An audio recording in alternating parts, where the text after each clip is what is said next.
മന്ത്രി പ്രതികരിക്കുകയാണ്. Shri P C Viswanath, താങ്കളൊരു അർജന്റീന ആരാധകനാണ് എന്ന് അറിയാം. എന്തായാലും അർജന്റീനയ്ക്ക് ഒരു നിരാശാജനകമായ ഒരു ദിവസമാണ്. പ്രത്യേകിച്ച് ഒരു എക്സ്ട്രാ ടൈമിൽ നമ്മൾ 12 വർഷം മുൻപ് കണ്ടതിന് സമാനമായ ഒരു അവസ്ഥ ഇപ്പോൾ വീണ്ടും വന്നിരിക്കുന്നു. തീർച്ചയായും എല്ലാവരും പ്രതീക്ഷിച്ചത്, അല്ലെങ്കിൽ അർജന്റീനയെ ഇഷ്ടപ്പെട്ടവരെല്ലാം നമ്മളെല്ലാവരും പ്രതീക്ഷിച്ചത് അവസാന നിമിഷമാണെങ്കിലും ഈ വേൾഡ് കപ്പിൽ പല അവസരങ്ങളിലും ഒരു ഗോളിനും 2 ഗോളിനും ഒക്കെ പിന്നിൽ നിന്നതിന് ശേഷം അർജന്റീന പിന്നീട് ഗോളുകൾ അടിച്ച് തിരിച്ചു വന്ന് വിജയിക്കുന്ന ഒരു അവസ്ഥ ഉണ്ടായിട്ടുണ്ട്. അതുപോലെ ഒരു അവസ്ഥ ഉണ്ടാകും. പക്ഷെ അത്തരത്തിൽ അവസാന നിമിഷങ്ങളിൽ അപ്പൊ സിമിയോണിയുടെ ലാസ്റ്റ് ട്രൈ, മെസ്സിയുടെ പാസ് എടുത്ത് അവസാനത്തെ ട്രൈ മുകളിലേക്കായി പോയി. അത് ഗോളായിരുന്നെങ്കിലും ചിലപ്പോ പെനാൽറ്റി ഷൂട്ടൗട്ടിൽ മാർട്ടിനസിന്റെ സൂപ്പർ അദ്ദേഹത്തിന് ഭയങ്കരമായ ഒരു ഫോമിലാണ് അദ്ദേഹം ഉണ്ടായിരുന്നത്. അപ്പം പെനാൽറ്റി ഷൂട്ടൗട്ടിലൊക്കെ ചിലപ്പോൾ ജയിച്ചേനെ. ഇത് പറഞ്ഞ കാര്യമില്ല. കളി കഴിഞ്ഞു, സ്പെയിൻ ജയിച്ചു, ഈ പറഞ്ഞിട്ട് കാര്യമില്ല. പക്ഷെ നമ്മള് അർജന്റീന തോറ്റാലും അർജന്റീനയുടെ അവിടെയുള്ള ആരാധന കുറവൊന്നും ഉണ്ടാവില്ല. തീർച്ചയായും അർജന്റീന എന്തായാലും ഇന്നത്തെ മത്സരത്തിൽ അല്പം നിറമങ്ങി എന്ന് തന്നെ പറയാം. പൂർണ്ണമായും നിറമങ്ങി എന്ന് പറയുന്നതാണ് ശരി. ഒരുപക്ഷെ നമ്മൾ ആ കണക്കുകളൊക്കെ മനസ്സിലാക്കാം. എന്തായാലും മികച്ച രീതിയിൽ കളിച്ചത് സ്പെയിനാണെന്ന കാര്യത്തിൽ സംശയമില്ല. ഈ ലോകകപ്പിൽ ഉടനീളം സ്പെയിൻ കാഴ്ചവെച്ച ആ പൊസഷൻ ഫുട്ബോളിന്റെ ഏറ്റവും കൃത്യമായ ഒരു അടയാളപ്പെടുത്തലായി ഇന്നത്തെ ഫൈനൽ. സ്പെയിൻ നന്നായി കളിച്ചു ഈ വേൾഡ് കപ്പിൽ. ഈ ഫൈനലിൽ മാത്രമല്ല, ആകെ ഒരു ഗോൾ മാത്രമാണല്ലോ അവർ വഴങ്ങിയത്. അത് തന്നെ അവരുടെ ഒരു കൺസിസ്റ്റന്റ് ആയിട്ടുള്ള ഒരു പ്രകടനത്തിന്റെ ഒരു തെളിവാണ്. ഇന്നത്തെ ദിവസവും നന്നായി കളിച്ചത് സ്പെയിൻ തന്നെയാണ്. അതുകൊണ്ട് അവരുടെ വിജയം അവർക്ക് അർഹതപ്പെട്ടത് തന്നെയാണ്, ആരും നിഷേധിക്കുന്നില്ല. തീർച്ചയായും വളരെയധികം ശ്രീ പി സി വിശ്വനാഥ് പ്രതികരിച്ചതിന്. എന്തായാലും അദ്ദേഹം പറഞ്ഞതുപോലെ തന്നെ സ്പെയിനിന്റെ ആ മത്സരം നമ്മൾ ഉടനീളം കാണുമ്പോൾ, ഈ ടൂർണമെന്റിൽ ഉടനീളം കാണുമ്പോൾ ആ യുവനിര കാഴ്ചവെച്ച ആ പ്രകടനം അത് എടുത്തു പറയേണ്ടതാണ്. പ്രത്യേകിച്ച് ഈ ലോകകപ്പിന്റെ തന്നെ യുവതാരമായി കുബാർസി തെരഞ്ഞെടുക്കപ്പെടുമ്പോൾ അത് സാധാരണഗതിയിൽ നമ്മൾ ഒരു ഡിഫൻഡറെയൊക്കെ ഒരു മികച്ച ഡിഫൻഡറായി വളർന്നു വരുന്നതൊക്കെ ഒരു അനുഭവ സമ്പത്ത് കൊണ്ട് കൂടിയാണ്. പക്ഷേ ഇവിടെ ഒരു കൗമാര പ്രായക്കാർ യുവതാരങ്ങളായി വന്ന ആളുകൾ, ഇപ്പോൾ എം ലിജു കൂടി ചേരുകയാണ്. മിസ്റ്റർ എം ലിജു, എന്തായാലും അർജന്റീന ഒരു പരാജയം കൂടി ഏറ്റുവാങ്ങുകയാണ്. പ്രത്യേകിച്ച് അവരുടെ കയ്യിലുള്ള ഒരു കിരീടം നഷ്ടമാവുകയാണ്. ഇത്രയും കാലം, കഴിഞ്ഞ കുറച്ച് കാലമായി തന്നെ പറഞ്ഞാൽ ഒരു 4 വർഷത്തോളം ആയി കയ്യിലുണ്ടായിരുന്ന പല കിരീടങ്ങളാണ്. അതിൽ ഏറ്റവും പ്രധാനപ്പെട്ട കിരീടം ലോകകപ്പ്, അത് നഷ്ടമാകുന്നു. സ്പെയിൻ ചാമ്പ്യന്മാരാകുന്നു. അർജന്റീന ഫൈനൽ വന്നത് തന്നെ ഒരു വലിയ പ്രധാനപ്പെട്ട കാര്യമല്ലേ. 3 ലോകകപ്പ് ഫൈനലുകൾ തുടർച്ചയായി കളിക്കുക എന്നൊരു ടീമിനെ സംബന്ധിച്ച് ഏറ്റവും വലിയ ഒരു പ്രധാനപ്പെട്ട കാര്യമാണ്. അർജന്റീന പരാജയപ്പെട്ടു, കാരണം മികച്ച കളി കളിച്ച് സ്പെയിൻ തന്നെയാണ്. അക്കാര്യത്തിൽ സംശയം വേണ്ട. അവരെ ഗ്രൗണ്ടിന്റെ മുഴുവൻ നിയന്ത്രണവും അവർക്കായിരുന്നു. കളി നടന്നത് അർജന്റീനൻ ഗോൾ പോസ്റ്റിൽ തന്നെയാണ്. മിഡ്ഫീൽഡും ഡിഫൻസും എല്ലാം സ്പെയിനിന്റെ ഉജ്ജ്വലമായിരുന്നു. മാർട്ടിനസിന്റെ ഒരു മികച്ച പ്രകടനമില്ലായിരുന്നെങ്കിൽ ചിലപ്പോൾ അർജന്റീനയ്ക്ക് കൂടുതൽ ഗോളുകൾ വഴങ്ങേണ്ടി വന്നേനെ. പക്ഷെ ഇതൊക്കെയാണെങ്കിലും അർജന്റീന എന്നൊരു ടീമിനെ നമുക്ക് ഒരിക്കലും എഴുതിത്തള്ളാൻ കഴിയില്ല. ഒരു പരാജയം കൊണ്ട് അർജന്റീനയുടെ ആരാധകരും ഇല്ലാതാവില്ല. എക്കാലവും അർജന്റീനൻ ഫാനാണ്.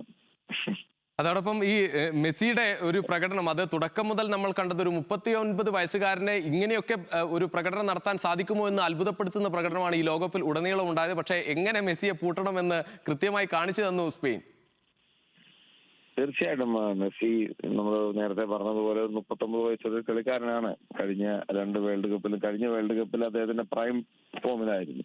ഇത്തവണയും പക്ഷേ ഫൈനൽ വരെയുള്ള മത്സരങ്ങളിൽ ഉജ്ജ്വല ഫോമിൽ തന്നെയാണ് മെസ്സി കളിച്ചത്. പക്ഷേ മെസ്സിക്ക് ഒരു സ്പേസ് കൊടുക്കാതെ, മെസ്സിയിലേക്ക് പാസുകൾ എത്താതെ കൃത്യമായി ബ്ലോക്ക് ചെയ്തുകൊണ്ട് കളിക്കാൻ സ്പാനിഷ് ടീമിന് കഴിഞ്ഞു. മിഡ്ഫീൽഡിൽ അവരുടെ ക്യാപ്റ്റൻ ഉൾപ്പെടെ വളരെ മികച്ച പ്രകടനമാണ് അവർ കാഴ്ചവെച്ചത്. ഫീൽഡിലും ഇതാണെങ്കിലും മെസ്സി അവർക്ക് പ്രതിരോധിക്കാൻ സാധിച്ചു ഇന്നെങ്കിലും. വളരെ നന്ദി ശ്രീ എം ലിജു പ്രതികരിച്ചതിന്. ഇപ്പോൾ മുൻമന്ത്രി എം പി രാജേഷ് കൂടി ചേരുകയാണ്. ശ്രീ എം പി രാജേഷ്, എന്തായാലും അർജന്റീന പരാജയപ്പെട്ടു. താങ്കളും മുൻപും സൂചിപ്പിച്ചതാണ്, ഒരു അർജന്റീന ആരാധകനാണ്. എന്തായാലും അർജന്റീന ആരാധകർക്ക് ഒരുപാട് നിരാശ തോന്നുന്ന ഒരു നിമിഷമാണ് എന്ന കാര്യത്തിൽ സംശയമില്ല. പക്ഷേ അതിലേറെ ഈ കാലഘട്ടത്തിൽ ഒരുപക്ഷെ ഈ ടീം ഇത്ര വരെ ഫൈനൽ വരെ എത്താനായി എന്നത് തന്നെ ആ ടീമിനെ സംബന്ധിച്ചിടത്തോളം ഒരു സ്വപ്നതുല്യമായ ഒരു യാത്രയായിരുന്നു. അർഹിച്ച സ്ഥലത്ത് തന്നെയാണ് ആ കിരീടം എത്തിയത് എന്ന കാര്യത്തിലും സംശയമില്ല. സ്പെയിൻ മികച്ച രീതിയിലാണ് ഈ ടൂർണമെന്റിൽ ഉടനീളം കളിച്ചത്, ഈ ഫൈനലിലും കളിച്ചത്. എനിക്ക് തീർത്തും നിരാശയില്ല.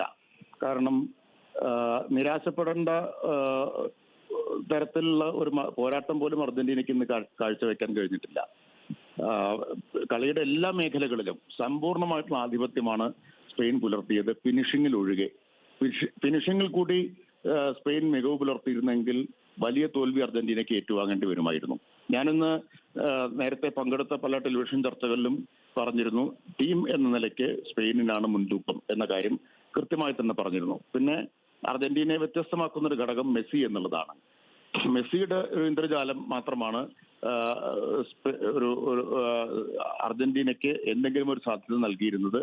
ഇന്ന് കൃത്യമായി മെസ്സിയിലേക്ക് പന്ത് എത്താനുള്ള വഴികളടച്ചു, പാസിംഗ് ലൈൻ മുഴുവൻ ബ്ലോക്ക് ചെയ്തു. അതിഗംഭീരമായിട്ടുള്ള തന്ത്രമാണ് സ്പെയിൻ ഇന്ന് നടപ്പാക്കിയത്, വിജയകരമായിട്ട് നടപ്പാക്കി. അപ്പൊ അത് നിങ്ങൾക്ക് മാച്ചിന്റെ സ്റ്റാറ്റിസ്റ്റിക്സ് ഒക്കെ നോക്കിയാൽ അറിയാൻ പറ്റും. ഇപ്പൊ ബോൾ പൊസഷൻ വലിയ മുൻതൂക്കമാണ് സ്പെയിനിനുള്ളത്. ബട്ട് ഷോട്ട്സ് ഓൺ ടാർഗറ്റ് നോക്കിയാൽ മതി, 0 അർജന്റീനയുടേത് നോക്കണം, 11 സ്പെയിനിൻ്റെത്. അപ്പോൾ ആ നിലയിൽ എല്ലാ മേഖലയിലും പാസിന്റെ കൃത്യത, ഏറ്റവും കൂടുതൽ പാസ് നൽകിയത് എല്ലാം സ്പെയിനാണ്. ഒരു മേഖലയിൽ പോലും അർജന്റീനയ്ക്ക് ഇന്നും മികവ് തെളിയിക്കാൻ കഴിഞ്ഞില്ല. ഈ ലോകകപ്പിലെ ഏറ്റവും മികച്ച ടീം സ്പെയിൻ തന്നെയാണ്. അവർ തന്നെയാണ് ചാമ്പ്യന്മാരായത്, അവരാണ് അർഹിക്കുന്നത്. മറിച്ച് സംഭവിച്ചാൽ, അർജന്റീന ആരാധകനാണ് എന്നതുകൊണ്ട് ഞാൻ ഏത് വിധേനയും അർജന്റീന ജയിക്കണമെന്ന് പറയില്ല. ഇന്ന് മറിച്ച് ഷൂട്ടൌട്ടിലോ മറ്റോ സംഭവിച്ചിരുന്നെങ്കിൽ അത് ഒരു നീതിയാവുമായിരുന്നില്ല. തീർച്ചയായും അത് ആ മത്സരത്തിൽ ഉടനീളം, ഈ ടൂർണമെന്റിൽ ഉടനീളം സ്പെയിൻ കാഴ്ചവെച്ച ആ പോരാട്ടം നമുക്ക് മനസ്സിലാകാവുന്നതാണ്. പ്രത്യേകിച്ച് ഈ ഗോൾഡൻ ബോൾ റോഡ്രിക്ക് കിട്ടുന്നത് തന്നെ നമ്മൾ എടുത്തു പറയണം. കാരണം റോഡ്രിയെ സംബന്ധിച്ച് പലപ്പോഴും നമ്മൾ രേഖപ്പെടുത്തി കാണാൻ പറ്റുന്ന, അല്ലെങ്കിൽ ഏതെങ്കിലും ഒരു മത്സരത്തിൽ ഗോൾ അടിച്ചാലോ ഒരു അസിസ്റ്റ് ചെയ്താലോ നമുക്ക് അവിടെ രേഖപ്പെടുത്തി കാണാൻ പറ്റും. പക്ഷേ റോഡ്രിയുടെ പ്രകടനം എന്താണ് എന്ന് മത്സരം കണ്ട ആളുകൾക്ക് മാത്രമാണ് മനസ്സിലാവുക. ആ രീതിയിൽ ആ മത്സരത്തെ നിർണയിച്ച ഒരു താരമായിരുന്നു റോഡ്രി എന്ന കാര്യത്തിൽ നമുക്ക് ഓരോ മത്സരത്തിലും അത് എടുത്തു പറയണം. പ്രത്യേകിച്ച് 2 ലോകകപ്പുകളിൽ തുടരെ 600-ലധികം കൃത്യതയാർന്ന പാസുകൾ നൽകിയ ഒരു താരം കൂടിയാണ്. അത്രമാത്രം ഈ മത്സരത്തെ നിർണയിച്ച ഒരു താരമാണ് റോഡ്രിയുടെ കൈകളിലേക്ക് ആ മികച്ച താരത്തിനുള്ള ഗോൾഡൻ ബോൾ എത്തുകയാണ്. നേരത്തെ ലിയോണൽ മെസ്സിയിൽ ഉണ്ടായിരുന്ന ആ പുരസ്കാരം അത് റോഡ്രിയിലേക്ക് കൈമാറ്റം ചെയ്യപ്പെടുകയാണ്. മെസ്സി എന്തായാലും ഇന്നത്തെ നിരാശാജനകമായ ഒരു തോൽവിയാണ് അദ്ദേഹത്തിനുണ്ടായത്. അദ്ദേഹത്തിന്റെ കരിയറിൽ ഏറ്റവും മികച്ച ഒരു അവസാനം, ഒരു ലോകകപ്പിന് ഒരു മികച്ച ഒരു അവസാനം ഉണ്ടാകുമെന്ന് അദ്ദേഹം കരുതി. വളരെ നിരാശയോടെയാണ് അദ്ദേഹം മടങ്ങുന്നത്.